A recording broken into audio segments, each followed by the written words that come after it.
What if life was like one big quantum video game?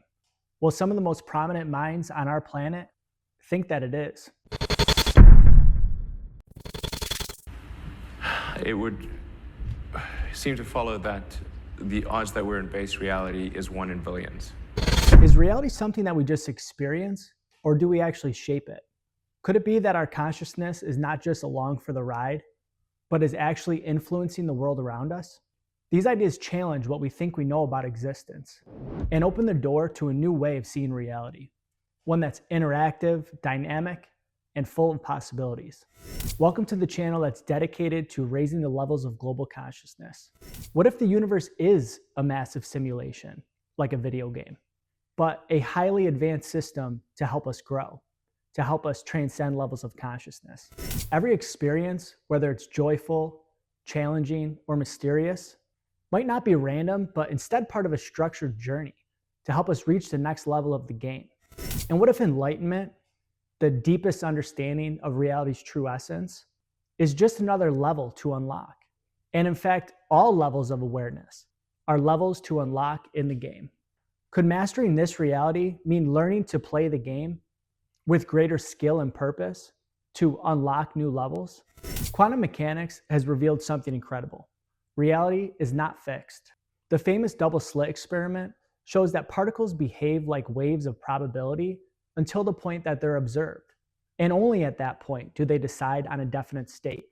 This supports the idea that our consciousness is not just witnessing reality, it's helping to form it. If that's true, which I believe it is, that means the world around us isn't solid and independent, but actually shaped by our focus, attention, awareness, and intention. When you play a video game, especially these video games with big maps that you can roam and explore anywhere, the environment doesn't exist until your player goes to that area or looks in that direction. The game's engine only renders what's necessary. Our universe could work the same exact way, only rendering what we focus on, suggesting that reality is not something that we're stuck in. It's something that we interact with and help create. But let's bring it back to levels of consciousness and some of my personal theories. Could it be possible that before we're born, we select a difficulty level based on our level of consciousness?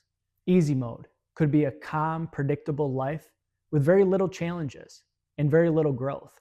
Normal mode, a life full of challenges and successes, a balance with less focus on growth, but inevitably it happens.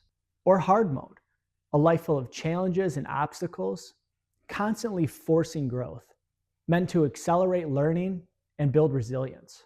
Extreme mode, a life full of intense struggles, chosen by advanced souls to achieve deep transformation and ultimate awakening.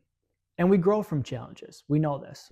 But what if those who experience great hardship are actually taking on the most advanced levels, rapidly accelerating their growth and development? If you haven't heard or you're not aware of the Telepathy Tapes podcast, I highly recommend it. It's about a researcher that found people with severe autism have immense spiritual powers, such as telepathy. The podcast goes through how these individuals have deep connection with each other. They speak to each other on a nightly basis, even though they're states miles apart. They can read the thoughts and emotions of other human beings. It's truly incredible. I highly recommend it. So let's get back to the video game analogy, or reality. When you play a video game, failing doesn't mean the game is over. Dying doesn't mean the game is over.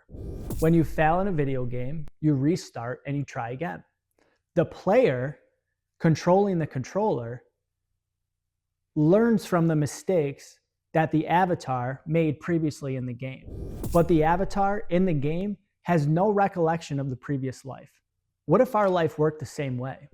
What if our body and our ego is the player in the simulation and our soul is controlling somewhere else, going through levels, working through challenges and obstacles to try to beat the game? So our avatar or our ego lives in the moment, thinks that life happens to them, the challenges that come to us, they're all part of the game, nothing that we can control. But the player, our higher consciousness, learns from the experience of the avatar playing the game and carries that information forward to next levels. Deja vu, intuition, unexplained talents could be hints that we've played this game before, learning and refining our approach each time. So if life is a simulation or it isn't, regardless, every challenge is an opportunity.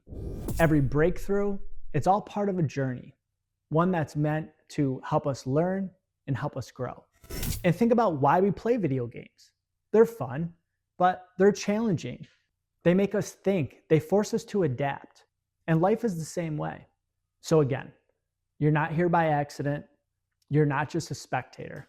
You are an active participant, currently shaping the reality around you, only rendering what's in front of you, what you focus on, and where your attention is.